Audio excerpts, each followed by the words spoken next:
Former 19 Kids and Counting star Josh Duggar found guilty today in federal court of receiving and possessing child pornography. We have team coverage tonight, but we want to start with 4029's Kendall Ashman, who sat behind the Duggar family when that verdict was read aloud. Kendall? Well, Duggar and his wife were in tears this morning as he was being handcuffed while inside the courtroom. It was an emotional goodbye as both Duggar and his wife said, "I love you," while he was being taken into custody. That's Josh co-partner. Local to national media, we're all trying to get a word in with Duggar's family as they left the courthouse this morning, but no comment. While inside the courtroom, the jury delivered a handwritten guilty verdict for both receipt and possession of child pornography. The U.S. Attorney's Office calling this case a milestone in combating child pornography and child abuse. It's a milestone for a lot of reasons, but a couple of the most important ones that come to mind is that it first and foremost shows that no person is above the law, regardless of their status in society, regardless of their wealth, regardless of their fame. This case shows that no person is above the law. Throughout the week-and-a-half-long trial, the prosecution called several witnesses to the stand, from the Department of Justice, Homeland Security, to computer forensics experts. This work is worth it. It is worth it because these are the types of cases that help us accomplish our goal of protecting the children in the communities of Western Arkansas. Last week, law enforcement agents testified that the child pornography found on Duggar's HP computer were downloaded through the dark web in May of 2019. They testified that through the IP address, they traced the downloaded porn back to Duggar's used car lot business. Children who are photographed and videoed in manners such as this are the victims. And every time their videos and photos are traded online, uploaded and downloaded from the internet, they are victimized all over again. During the trial, dozens of images and videos of child pornography found on Duggar's HP computer were both shown and described to the jury, as well as a recording between Duggar and special agents in November of 2019 during a search warrant. All of this evidence leading up to the jury's final decision, a guilty verdict. That demonstrates that we are in this fight for the long haul, and we will continue to expend all the resources that are necessary to protect the children in Western Arkansas. And jury deliberations lasted several hours, beginning yesterday just after noon. They came back this morning at 8:30, delivering the final verdict just after 10 o'clock this morning. Now in the courtroom, we saw many of Duggar's family, including some brothers and sisters, his wife, and his father. And when that verdict was read aloud, many of them wrapping their arms around each other in support.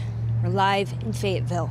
I'm Kendall Ashman, 4029 News. Well, thanks, Kendall, for those details from inside the courtroom. We continue our team coverage now with Emma Claybrook at the Washington County Jail. Emma, what's next for Duggar? Well, Brandon and Jamie, Duggar is currently being held here at the Washington County Jail. The U.S. Attorney's Office says he can't go to a federal prison until he's sentenced, which should happen sometime in the next 90 days. This video shows the moment Josh Duggar was booked into the Washington County Jail after a jury found him guilty of both receiving and possessing child pornography this morning. Duggar's attorneys say they plan to appeal the guilty verdict. The president of the Arkansas Association of Criminal Defense Lawyers says Duggar's attorneys could appeal for several reasons. You wanted something into evidence that wasn't allowed into evidence based on argument that was made.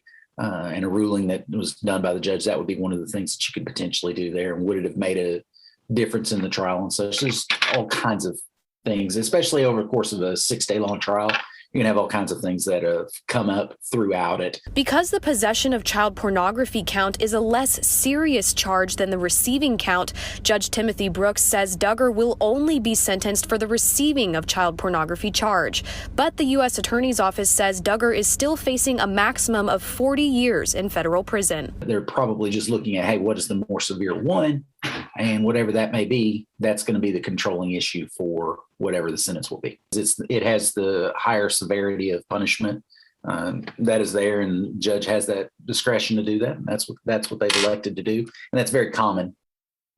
The U.S. Attorney's Office says Duggar will be held at a local jail until sentencing, but they can't disclose that location because of safety concerns. Again, he cannot be sent to a federal prison until he is sentenced. And the U.S. Attorney's Office says that should happen sometime in the next 90 days. Reporting live in Fayetteville, Emma Claybrook, 4029 News. All right, great reports there. Valuable insight also into what happens next. Finally, wrapping up our coverage of the Duggar trial tonight, 4029's Lydia Fielder is showing us what it took to get to today. We know that between May 14th and May 16th of 2019, child pornography was downloaded to the desktop computer at Josh Duggar's business. Once federal investigators were made aware of this, they executed a search warrant on Josh Duggar's business, Wholesale Motor Cars, in November of 2019. It wasn't until April of this year, 2021, that Duggar was arrested and booked into Washington County Jail, charged with 2 counts of receiving and possessing child pornography. The next day, Duggar pleaded not guilty in his detention hearing and was released on bond to a third-party custodian, in his case, a family friend, a few days later. Duggar's trial was originally scheduled to start in July, but it was pushed back to November of this year when his defense attorneys asked for more time to review evidence. Fast forward to last week when jury selections began. After a 6-day trial and around 6 hours of deliberation, the jury arrived at their guilty verdict. Reporting in Fayetteville, I'm Lydia Fielder, 4029 News.